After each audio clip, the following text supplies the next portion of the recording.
Oh, good Lord.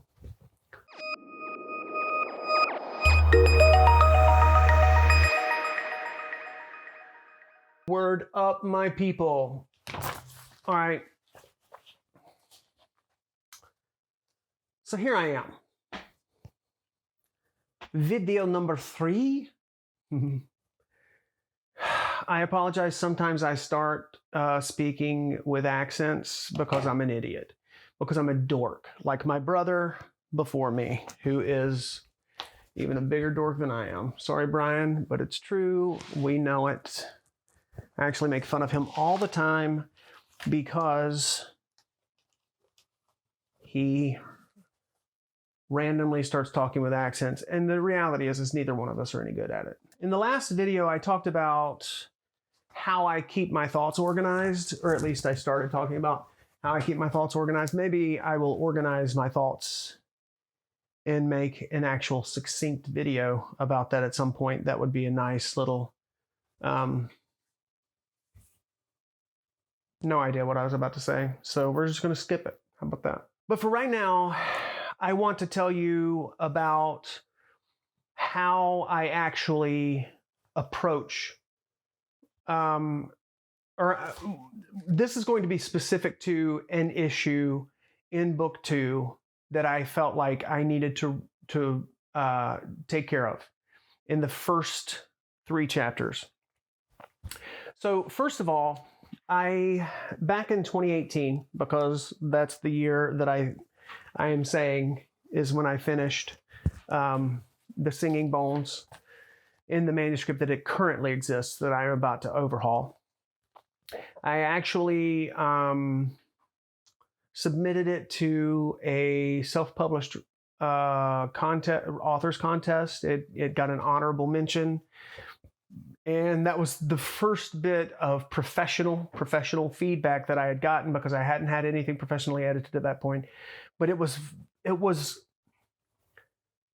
so valuable to hear someone who is in the business and they read the book, and it was just a page, their synopsis. They pointed out some strengths. Hold on, my idiot dogs are about to go crazy.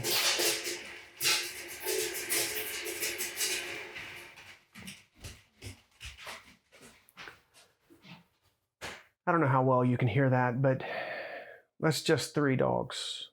The biggest one, was racing down a metal spiral staircase. So yeah, there is that. But and there's something evil lurking outside, because they don't just run outside like that unless there's a real viable threat out there. You hear me? That's a joke. All right, so getting that feedback was invaluable. I cannot stress enough how much it helped me, for one, to have someone say to me, this is great. These are your strengths. These are your weaknesses. These are some places where you probably need to work on your story. But overall, you got something special here. Because I didn't know that. I didn't know if I was any good. I knew that I liked to write. I knew that writing would make me physically high. Literally, physically. It would, dopamine, whatever's going on, something's firing off in my brain where I am physically high, like I smoked a joint. Only that would put me to sleep, and this would actually jack me up.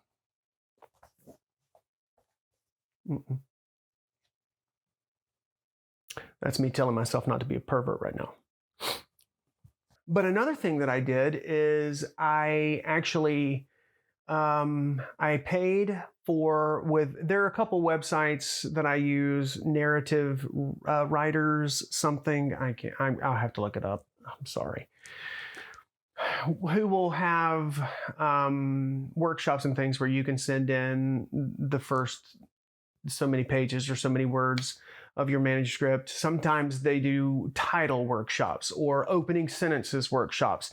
And all of these things can be really, really valuable, because really, they say, don't judge a book about... You through?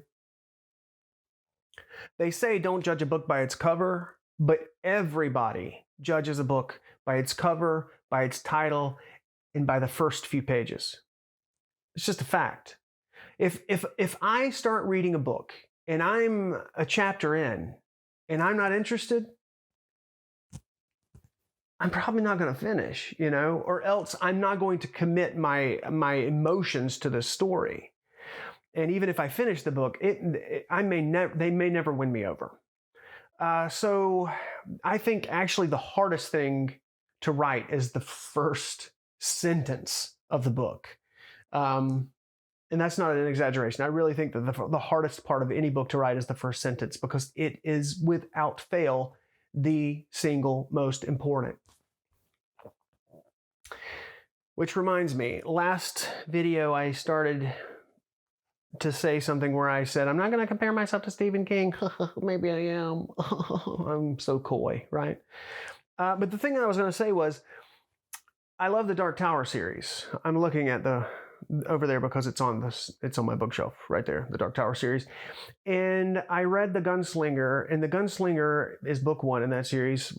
For those of you who haven't read it, it's a fantastic book. It's rich, and it introduces me to this mid-world, in such an effective way. But the story essentially is fairly simple, fairly straightforward. And speaking of first sentences, this is not going to be correct, but I believe the first sentence of The Gunslinger, book 1 in the Dark Tower series by Stephen King, is, "The man in black fled across the desert, and the gunslinger followed after." No. Hold on. The Gunslinger. Stephen King. I read this for the first time in 2009, and I read it the second time in 2015, because I always note that in my books, and I'm not precious about my books. I write in them, I dog-ear pages, and if that offends you, suck it up, you little bitch. Okay. Introduction, not forward. Again, not the first page. All right. The Gunslinger. Chapter 1, The Gunslinger. The first sentence is a standalone sentence, and it says, "The man in black fled across the desert, and the gunslinger followed." Bitch! I didn't get it right, okay? I wasn't exact, but I'm pretty damn close. But does that impress you that I remember the first line of this book and I haven't read it in 6 years? Maybe that impresses you, but this is what should impress you more. "The man in black fled across the desert, and the gunslinger followed" is such a solid first sentence of a book that I remember it 6 years after I read this book, because it's good. And that's why opening sentences are the hardest fucking part of a book to write. Seriously. So that brings me to book 3, The Singing Bones, in my series, the Glint and Shade series that I'm working on. And I realize I haven't told you anything about this series, but I will. But that's not really relevant to the story yet, to what I'm telling you. But I'm actually going back and I'm working on this manuscript. This is, and again, I was talking last time about, oh God, my Chuck, Eugene? No. This is my manuscript as it exists for book 3. And you can see color codes, chapter markers, like the whole spiel. I can't speak English. The whole deal. Being organized is super, super important. So I have actually printed out the manuscript. And this is how I do. I will read a chapter on my computer. I'll work through it. Then I'll run it through an app that is a really deep editing app for grammar and cliches and things like that. And I'll tell you all about that. It's an app that I bought, that I invested in. It's like $100 a year, I think. It's called Pro Writing Aid. Or Pro Writer's Aid. It's fantastic. If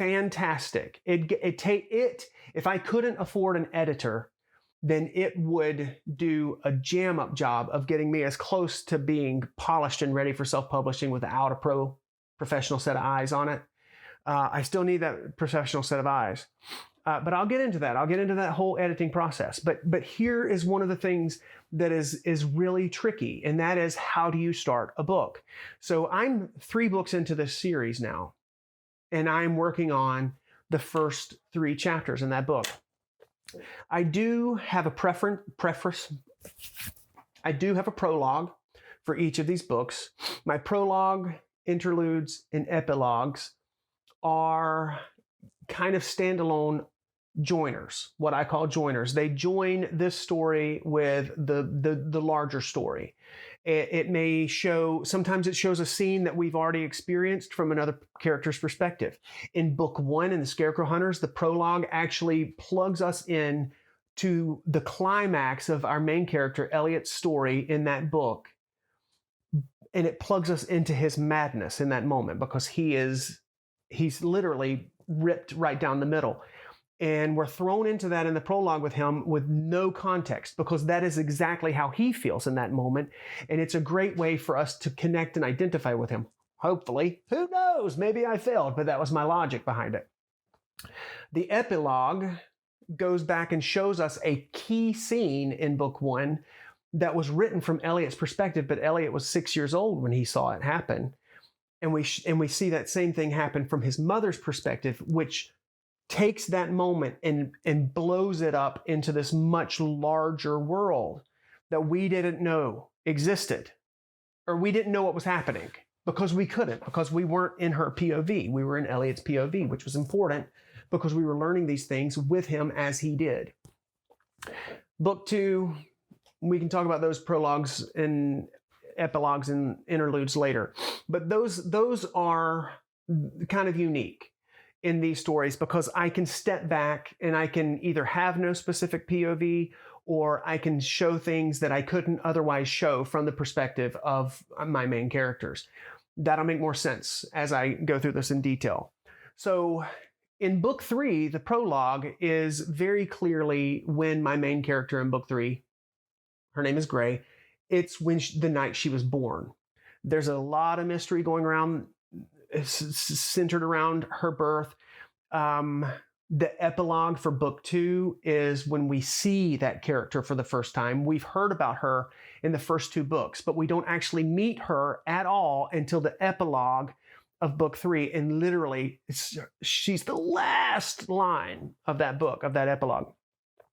So in book 3, we're actually shown the moment she's born, or the moments after she's born, but we're still not shown the moment we saw at the end of book 3. So we know that there's more story going on here than what we know. Anyway, so the prologue is its own kind of thing. But because it's a prologue, and it doesn't have to explicitly follow the point of view of any main character, and that's tricky, and I'll explain what I mean by that in later videos. That means that chapter 1, page 1 of chapter 1, following the prologue in book 3, is critical. The way it was written originally is Gray is having a dream. In the dream, she's a rabbit. So there's no question that this is a dream. We all pretty much know from the get-go that it's a dream. In fact, halfway through the dream, she realizes it's a dream, and she tries to wake herself up, and she struggles to do that. So it's not one of these trickery things where I'm making you believe this is really happening, and oh, guess what? It was just a dream. Because this is the first impression you get of Gray. So I don't want to trick you like that.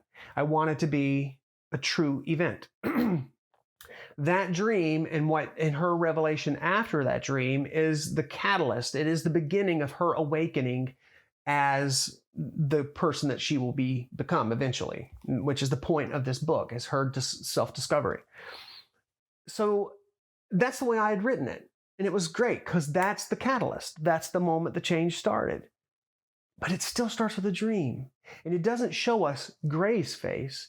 It shows us Gray as a rabbit, a dream rabbit. I want the first time we meet her for us to meet her, not us to meet a version of her. But what I didn't want to do is show her and then have her remembering the dream. I didn't want to show the dream in a flashback. I want, when we meet her for the first time, for us to meet her and her companions. She's got 2 traveling buddies. They're not buddies. Finn, who is a Brogdon, who's a big giant man. Oh, he's 9 feet tall. He's not that big. I mean, that's big, but not like a giant, like fee fi fo fum. I don't know. Stop it. Focus. And then Pedora, who is this cool hippie woman, basically, for all intents and purposes. And they're traveling together. So in chapter 2 of the original manuscript, the 3 of them are traveling. Finn leaves Pedora and Gray is doing this self-introspective thing because she does that all the time. And some Reavers come up. Reavers are bad guys. They come up and they're going to rob them, but they see there are 2 women here. One young girl, she's 13. This woman, Pedora, is a grown woman in her 30s, probably, maybe 40s. So they try to take advantage of these women, and Finn comes back because Gray calls Finn back using this innate ability that she has that she can't quite explain. And we don't even explicitly explain or state out loud until much later in the book. But I realized today that that is a much stronger introduction to Gray. First of all, it introduces us to Gray and to some of these latent powers that she has that is coming awake. It also introduces us to Finn and to Gray and Finn's dynamic, which is their relationship, which is super, super important. It also introduces us to Pedora, who is going to become a backbone for Gray. That is the scene to start with. So now my chapter 2, what was my chapter 2, is now going to be my chapter 1. In chapter 2 is going to be this life-changing dream that Gray has, where we completely lose ourselves in this dream with her, where she's a rabbit in a garden, and it's petrifying. And don't you dare laugh. It sounds silly, but I had that dream as a kid. When I was a little boy, I dreamed that I was a rabbit and I was being chased by a shadow creature, and some voice in the heavens was calling me by my name. Motherfucker, that scared the shit out of me. And it's petrifying in this book too, if I did my job. But who knows, because you won't get to read that book until 2022. Sorry about your luck. Unless it's 2022, because it could be. By the time you watch this. Right now it's 2021, January 3rd. So you got at least a full year and some change. But that's it. So that's kind of where I came about that process, or the decision to change the order of those opening paragraphs, opening chapters, because the opening of your book is very, very important. So we'll get into, hopefully in the future, these videos will be more organized, but this is the best I got right now. Like, I literally just shot 3 of these in a row because I knew if I didn't, then I'd get distracted. So that's it. Peace out, home skillet. I'll see you next time. And good luck. If you're writing, good luck. If you're not, and you're just here because I'm dashing and hysterical, word.